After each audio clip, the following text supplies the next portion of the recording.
The direct and natural path cannot lead to somewhere else, because if it does, then it's something constructed and artificial.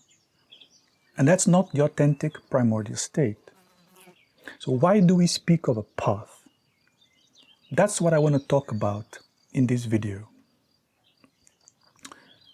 Okay, so first, what's the problem that something constructed cannot be authentic? Well, if it's something that I have to build or develop, then it's something that is impermanent. And of course, then it's just ordinary phenomena. It's an ordinary phenomenon. It's not the authentic ultimate state. The authentic ultimate state, it's not impermanent. So it's not something to be constructed by any artificial means. So normally, the word path means that there is a starting point and a destination. A path leads from here to there. But in this case, the word path has a special meaning.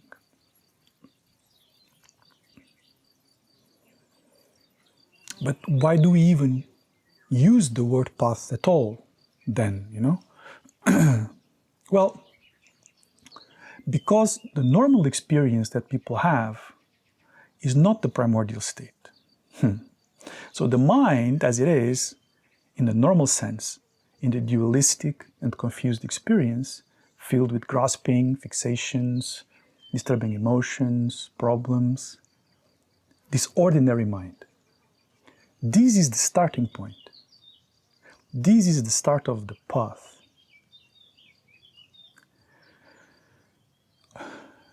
We always have to start where we are, right in the middle of all the confusion. There's no other choice. So what is the destination of this path? The destination is the mind cleared from all the dualistic confusion. But you see, we don't really go anywhere. There is nowhere to go outside from this experience right here. So when we use the word path, it's only to acknowledge the fact that there is a shift in experience. But this shift is not a change in the way reality is, because that never changes. It's like the cycles of the moon, from new moon to full moon. When we look from down here, it seems that the moon disappears, then it starts to grow, and eventually becomes the full size. That's how it appears. But in reality, the moon itself never changed. And that's similar to the meaning of path. So we use the word path only in this sense. It's not that there is something new that is developed. There is nothing to develop. There is only ignorance to clear away.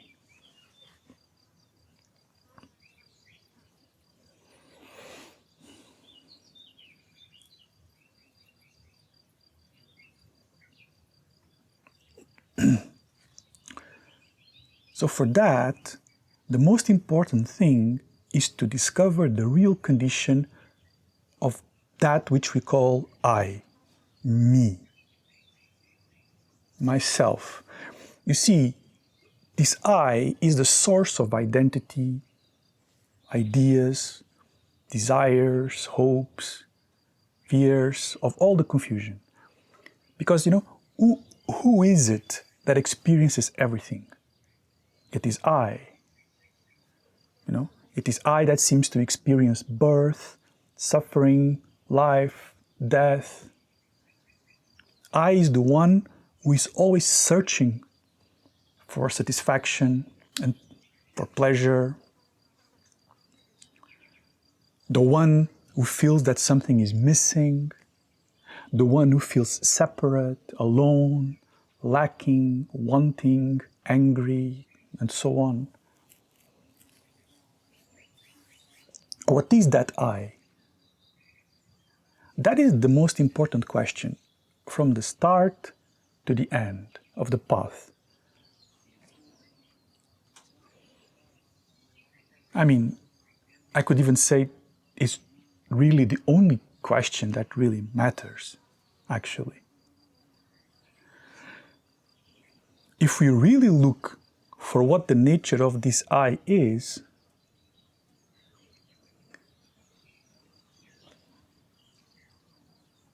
it will start to dissolve like mist.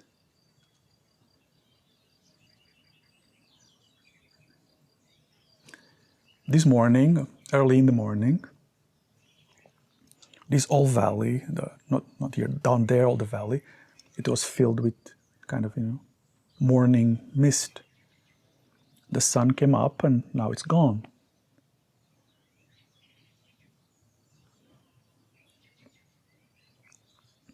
In the Dzogchen teachings, we explain that ignorance is what obscures the real nature, the ground of reality.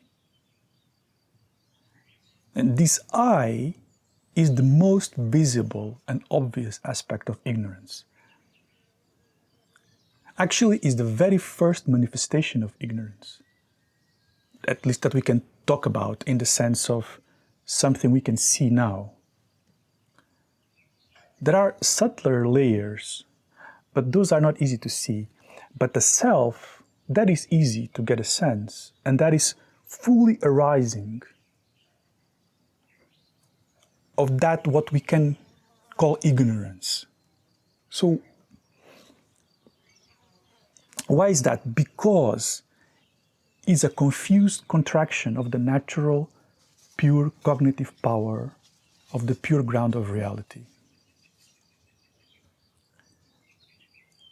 But the thing is, once the I manifests and takes form due to habitual patterns of ignorance, automatically there is self-grasping. We can see that once it takes shape, once this I takes shape, it immediately takes the center stage. It becomes the center of the universe.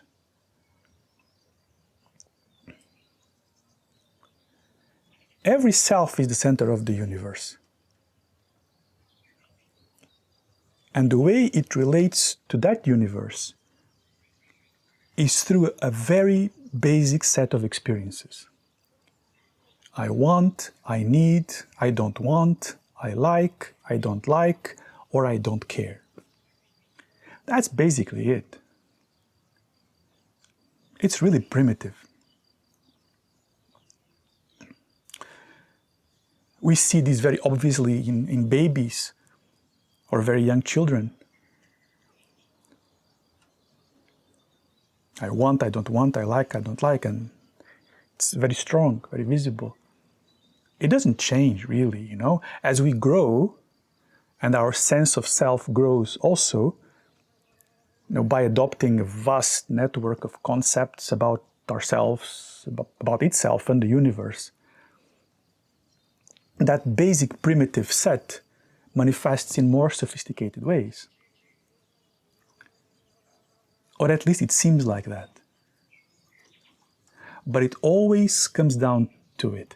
I want, I need, I don't want, I don't like, I don't care. Look at your own mind.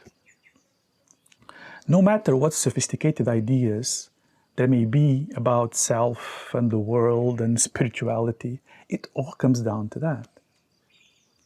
Even now, if you are listening to this video, you will experience, I like this video, or I don't like this video, or I don't really care. Why am I still listening to this?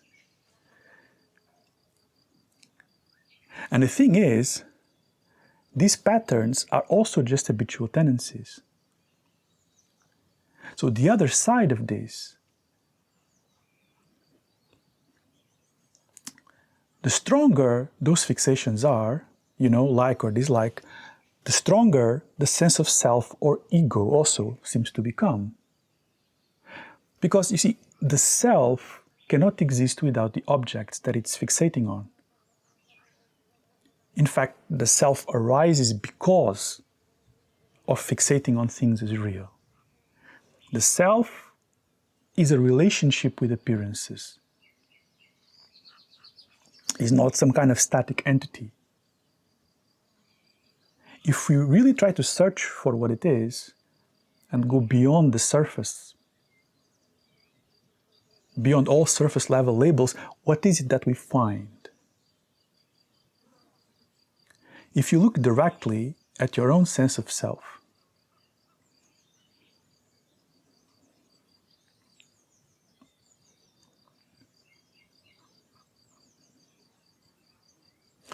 maybe at first it seems like a sensation of sorts, or something vague, hard to hold on to, a sense of something that you can't really pin down. The reason why that experience happens is because of a strong habit for this contraction of me to appear. But at the same time, despite that, it's impossible to pin it down as something concrete.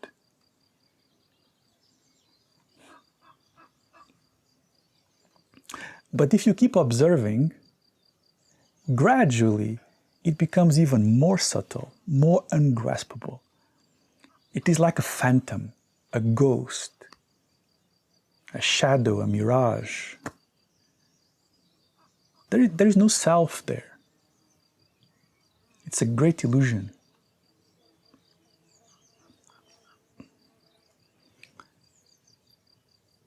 But just having this idea of no self, it's not helpful. We have to look to really see. And not just once, again and again.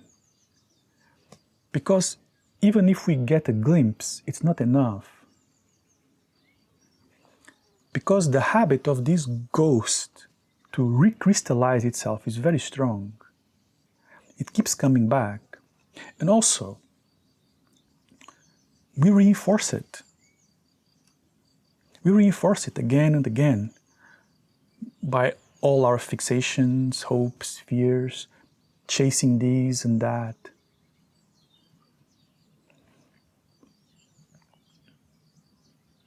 So, there is nothing there. But this is not nihilism. When I say that there is nothing there, it means specifically the self, the I. It's like in the traditional example of the rope and the snake. Someone confuses a rope for a snake. So in that case, regarding the snake, we can say that there is nothing there. There is no snake there. There is no I, no self here. What is this then?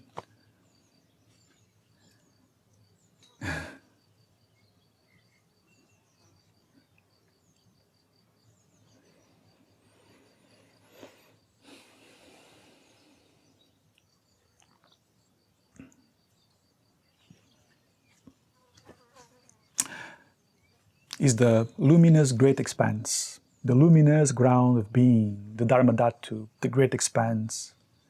All these words just to say something about, what really cannot be described. But it is the reality, the unborn, ever-present. The unborn, ever-present. The natural path, the path of Atiyoga is to go directly at the essence, to go directly into the heart of awareness and dissolve all this duality of self and objects. This is the direct path. I think for many people, myself included when I was younger, it feels comfortable to play with different spiritual or religious concepts and forms, practices and so on. And it can be a starting point for sure, to have something to hold on at the start. But ultimately, at some point, we need to jump from the edge of ourselves.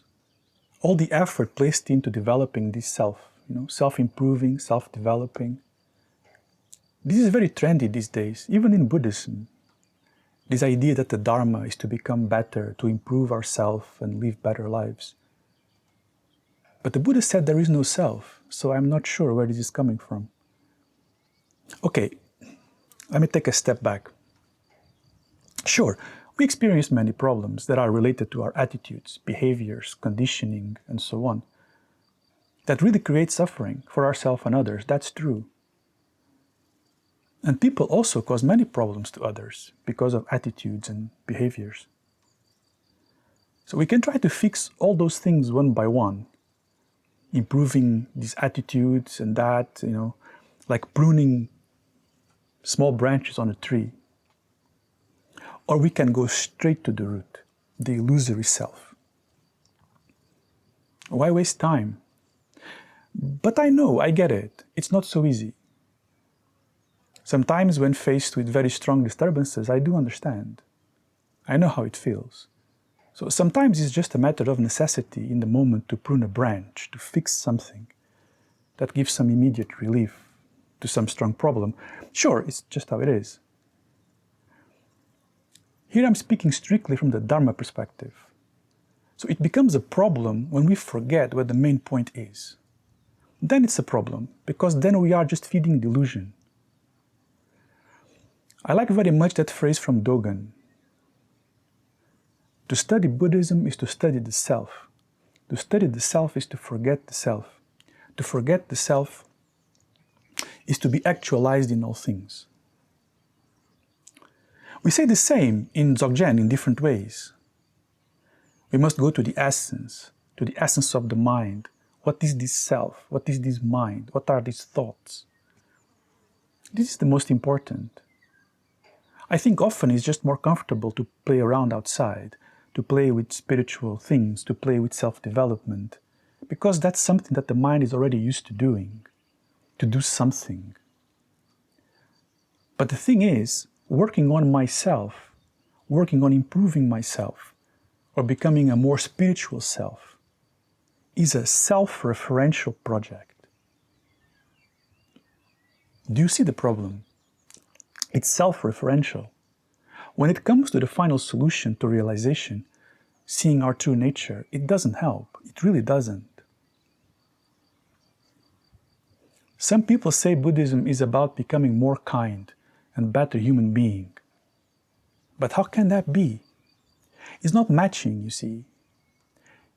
If we become more free from the pressure of self-grasping, from the illusion of this self, then automatically, spontaneously, love, kindness, compassion, all these positive qualities arise because these are natural aspects of the ground.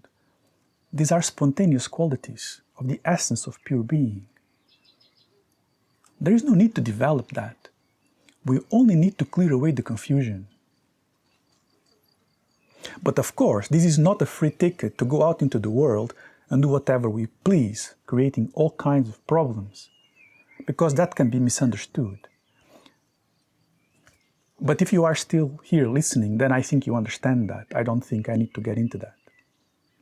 You see, these qualities are natural to the ground.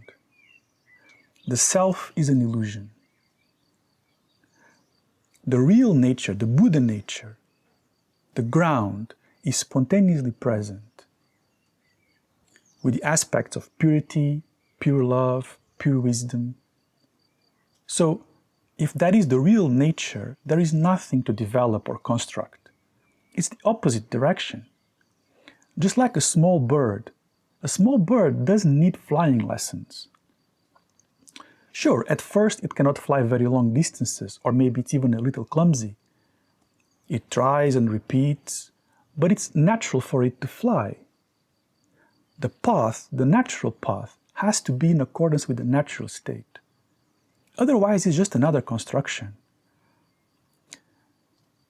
The great perfection means that the natural state is all-pervasive, non-dual, unborn, and ever-present. There is nothing missing and nothing to add. This does not need to be made. It just needs to be realized. This is the point of the Atiyoga contemplation. to open and let go of constructions and fixations into this natural presence, so that the revelation of the ground can manifest. It's a revelation. I cannot go there. It's a path of love and revelation. If it's not rooted in love and a sense of something beyond the worldly, then it becomes very dry, intellectual. Yes, dry. We can become dry and jaded with all these ideas of pure awareness and the philosophical teachings of Dzogchen and all the technical aspects. It can become dry very fast. Then we cut ourselves off from the authentic ground of experience, and without even noticing, we become just trapped in the intellect. This, I think, happens a lot in our very intellectual, secular, modern society. This path cannot ever be separated from love and devotion.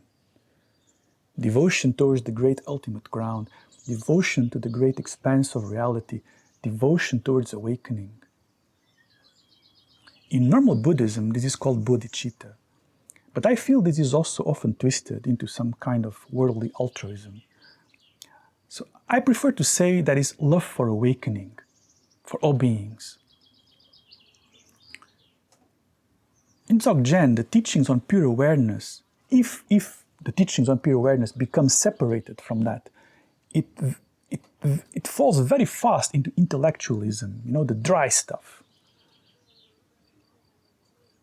But if there is this love for awakening, it starts to permeate our life, our actions.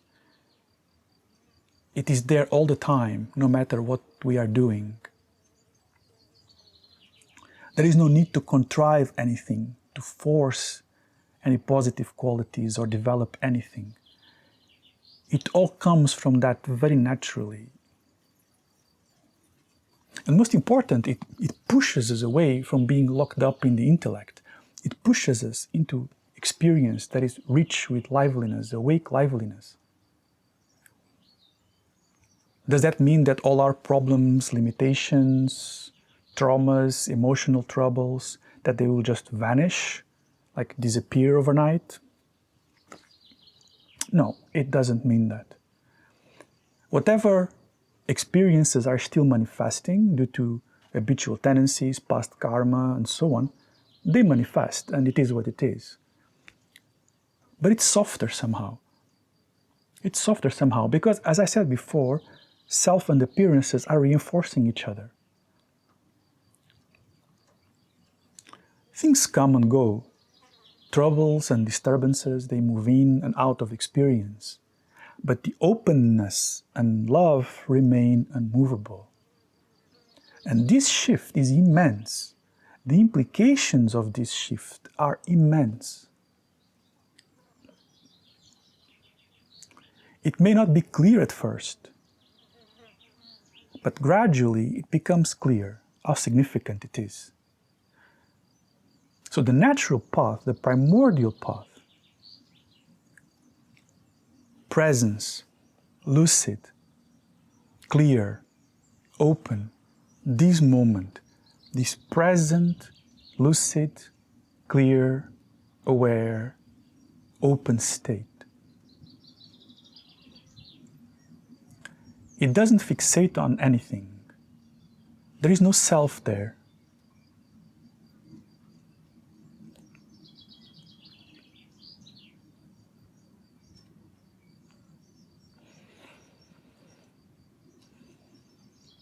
If you can see that, that's a great starting point. Or is it the ending point? Hard to say, but it's good. It's good.